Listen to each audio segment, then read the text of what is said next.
jërë ngeen jëf mbokk yi yéen ñu ngi topp si suñu chaîne bi di Buzz Total TV wéy leen te abonné te partagé te like vidéo bu baax a baax ñii di ay avocat Ousmane Sonko ñoom nag ña ngay wax rek barricade ba nu def fële sa cité kër góor gi sa kër Ousmane Sonko nas ka dindi ndaxte nag bu ko dindiwul mbir mi daal du sedd benn yoon ndaxte barricade boobee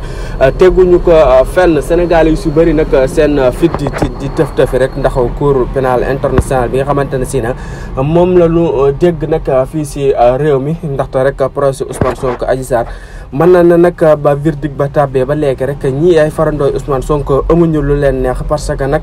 kii di Ousmane Sonko das ko sa daan ñaari atu ferme yoo xam ne daf ko war a tëdd nag boobu ba léegi nag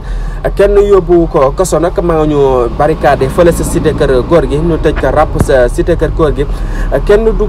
du génn fële sa cité kër góor gi sa kër Ousmane Sonko ay militant ak ay partisan ñëpp rek ba tey ñu namm seen leader bi di Ousmane Sonko ndax gëj na ka gin gis lool say live yoo xam ne daanaka amal si internet bi daan ko jàkkaarloog ñi nga xamante ne si ne rek ñoom ñooy ñi ko bëgg booba léegi rek gisuñu ko dégguñu ko benn place rek la defoon doon génn di talantooy bal booba léegi nag gisuñu ko mu wax moom nag ñii di ay farandoom namm nan kii di Ousmane Sonko si ay live am lool booba léegi nag ñu barricade ko fële sa cité kër góor gi ñuy laaj nag ndax Ousmane Sonko day wéy ñu koy barricade fële wala ndan la si namm ba tax ñu koy barricade foofee sa cité kër góor gi way leen tey abonné tey partagé tey like vidéo bu baax a baax si seen site bi di Buzz Total TV